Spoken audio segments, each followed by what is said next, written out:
प्रभु में आप सभी को मेरा सलाम। आज का विषय है दुष्ट आत्माएं, इविल स्पिरिट्स, कि किस तरह से ये दुष्ट आत्माएं क्या हैं और परमेश्वर इनके विषय में क्या किया उसने और कैसे वे दंडित हुए, साथ ही साथ वे किस तरह से हमें उनसे बचना है, किस तरह से हमें परमेश्वर का वचन उनसे बचाता है। इस विषय में आज हम लोग बात करेंगे।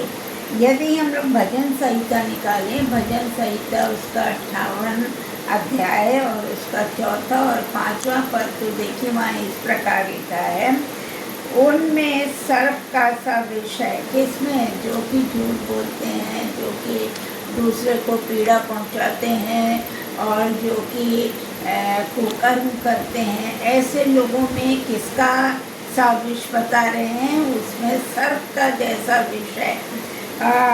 वे उस नाग के समान है जो सुनना नहीं चाहता।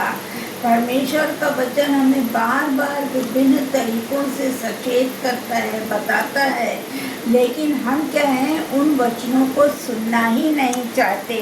और सपेरा कितने भी निपुणता से मंत्र क्यों ना मारे, मतलब आप किसी भी तरह से उन लोगों को आप समझा लें, कोई भी पास्टर उन्हें बता ले, कोई भी सेवक उन्हें वचन से कितना भी सुसज्जित करना चाहे, लेकिन क्या है, वो सुनना ही नहीं चाहते। क्यों? क्योंकि उनमें सर्प का सा विष होता है। जैसे सांप में विष होता है, वो काट लेता है तो वो पूरे शरीर में चला जाता है। इसी तरह से जो हमारे कुकर्म है, जो हमारी ऐसी लालच है, द्वेष है, वैर भाव, इस तरह के जो विष हमारे शरीर में फैल जाते हैं, उनसे बचने के लिए हमें अपने परमेश्वर की ओर मुड़ने की आवश्यकता है। अगर हम दूसरा पत्रस उसका दूसरे अध्याय का 4था पद देखें, वहाँ इस प्रकार लिखा है, क्योंकि जब परमेश्वर ने उन स्वर्गदूतों को, आप जानते हैं कि इब्लिस जो था वो परमेश्वर के सामने गुणगान किया जाता था, लेकिन क्या हुआ, उसके में घमंड आ गया, जो सौदा हम लोगों में भी आता है। अगर हमारे पास कुछ पैसा हो जाए, हमारी शिक्षा का स्तर बहुत ऊंचा हो जाए, हम लोगों को बहुत अच्छी नौकरी मिल जाए, तो हम बहुत अच्छा गीत गाते हों, बहुत अच्छा वचन बोलते हों, तो हमारे अंदर घमंड आ जाता है। तो इब्लिस जो था वो परमेश्वर के तुल्य बनना चाहता था और वो चाहता था कि लोग परमेश्वर को जैसे आदर और सम्मान देते हैं वैसे उसको भी मिले। तो फिर क्या हुआ, उसने क्या किया, क्योंकि जब परमेश्वर ने उन स्वर्गदूतों को जिन्होंने पाप किया नहीं छोड़ा, मतलब कितना भी उन्हें बताया जाए पर वो अपने कुकर्म को नहीं छोड़ते हैं, पर नरक में भेजकर तब फिर परमेश्वर बहुत दुखी हुआ। परमेश्वर हमारे दुख से भी दुखी होता है, लेकिन क्या है कि हम जब उसकी नहीं सुनते हैं तो उसके लिए लिखा है, नरक में भेजकर अंधेरे कुंड में उन जो इब्लिस थे, जो स्वर्गदूत जिन्होंने पाप किया था, स्वर्गदूतों को भी उसने नहीं छोड़ा, उन स्वर्गदूतों को उसने अंधेरे कुंड में डाल दिया ताकि न्याय के दिन तक वे उसी में रहें। तो सोच लीजिए कि जो परमेश्वर स्वर्गदूतों को नहीं छोड़ा, वो हमें और आपको क्यों नहीं दंड देगा। सो अभी भी हमारे पास सचेत होने का समय है। अगर आप पहला यूहन्ना 3:8 पढ़ें, पहला यूहन्ना 3:8, वहाँ इस प्रकार से लिखा है, जो कोई पाप करता है वो शैतान की ओर से। जी, हम जब विभिन्न तरह के पाप करते हैं, चाहे वो व्यभिचार हो, चाहे झूठ हो, चाहे चोरी हो, चाहे झूठी गवाही देते हैं, या हम जिस भी तरह का पाप करते हैं, वो किसकी ओर से होता है? वो शैतान की ओर से होता है। क्योंकि शैतान आरंभ से ही पाप करता है। आप जानते हो उस समय जब किया धरती वाटिका में परमेश्वर ने कितने सुंदर सुंदर पेड़ पौधे फूल फल सब बनाए, लेकिन शैतान वहाँ भी पहुँच गया। वहाँ भी उसने अपना काम करना शुरू कर दिया। हवा से कहा, अरे ये तो इतना सुंदर फल है, क्या तू इसको नहीं खाएगी? और उसने मना किया। उसने कहा होगा ज़रूर, लेकिन क्या था, शैतान तो इतना चतुर है, हमें फुसलाता है, हमें तरह तरह के प्रलोभन देता है, जो उसने हवा को भी दिया। और हवा ने उस फल को तोड़ा और आधा अपने खाया और आधा अपने पति को दिया। तो शैतान तो उसी समय से हम लोगों के पीछे पड़ा हुआ है। अब हमें क्या करना है? ईश्वर परमेश्वर के वचन के पर चलकर ही हम उससे विजय को प्राप्त कर सकते हैं। परमेश्वर का पुत्र इसलिए प्रकट हुआ। देखिए वचन बताता है कि शैतान के कामों का नाश करे, कि वो शैतान के कामों को नष्ट करे। और हमारा पूर्ण विश्वास है कि जब हम शैतान से ग्रसित लोगों के लिए परमेश्वर की आज्ञा के अनुसार, परमेश्वर के वचन के अनुसार उनके लिए प्रार्थनाएं करते हैं, तो शैतान उनको छोड़कर चला जाता है। क्योंकि शैतान कभी रुक नहीं सकता परमेश्वर के आगे। अगर आप लूका देखें, लूका उसका 10वां अध्याय और 18 और 19 पद देखें, वहाँ क्या लिखा है। उसने उनसे कहा, मैं शैतान को बिजली के समान स्वर्ग से गिरा हुआ देख रहा था। मतलब जैसे बिजली आपने देखा है चमकती है और एकदम दूर तक वो दिखाई देती है, वैसे ही वो जो शैतान है जो बिजली के समान ही उसकी उपमा दी गई है। देखो मैंने तुम्हें सांपों, और लेकिन परमेश्वर ने हम लोगों को अधिकार दिया है, हम लोगों को उसने अपनी आत्मा से परिपूर्ण किया है। यदि हम परमेश्वर में होकर किसी कार्य को करते हैं, वो वरदान का इस्तेमाल करते हैं जो परमेश्वर ने हमें दिया है, तो हम लोग जो है क्या करते हैं, सांपों, उसने हम लोग को सांपों और बिच्छुओं को रौंदने का और शत्रुओं की सारी सामर्थ पर अधिकार दिया। कोई भी शैतान परमेश्वर के आगे रुक नहीं सकता। और यदि हमको परमेश्वर से सामर्थ प्राप्त है तो हम उस व्यक्ति के लिए अवश्य प्रार्थना करें और शैतान जो है वो स्वयं चला जाएगा, जैसे आगे की भी हम लोग उदाहरणों में देख सकते हैं। और किसी वस्तु से वो फिर हानि नहीं पहुंचाएगा। अब इसमें आप अगर आप देखें तो यहूदा का पहला अध्याय उसका 6ठा पद देखिए हमें क्या बताता है। फिर जिन स्वर्गदूतों ने अपने पद को स्थिर न रखा, स्वर्गदूत बहुत घमंड में हो गए थे ना, उन लोगों ने भी सोचा कि अरे क्या है, परमेश्वर हमारा कुछ नहीं कर सकता है, हमारा कुछ बिगाड़ नहीं सकता है। वो लोग क्या हो गए, घमंड में आ गए, वरन अपने निज निवास को छोड़ दिया। और उन लोगों ने अपना जहाँ वो निवास करते थे उनको छोड़ दिया। उसने उनको भी भीषण दिन के न्याय के लिए, लेकिन परमेश्वर सदा न्यायी परमेश्वर है। वो हमारे पापों को बर्दाश्त नहीं कर सकता है। वो हमारे पापों को क्षमा जरूर करता है जब हम मान लेते हैं, हम उन्हें छोड़ देते हैं, तो वो हमारे पापों से हमें मुक्ति देता है। लेकिन अगर हम घमंड में रहते हैं, हम वासनाओं में रहते हैं, हम विभिन्न प्रकार के कृत्यों को करते हैं जो परमेश्वर को पसंद नहीं है, तो वो क्या करता है कि उसको न्याय के लिए अंधकार में जो सदा काल के लिए बंधनों में है रखता है। तो ऐसी दशा न होने पाए, हमें परमेश्वर की आज्ञा के अनुसार अपने कार्यों को करने की आवश्यकता है। जकरिया भी देखिए बताया, जकरिया 3 उसका 23 पद 23 वर्ष देखें।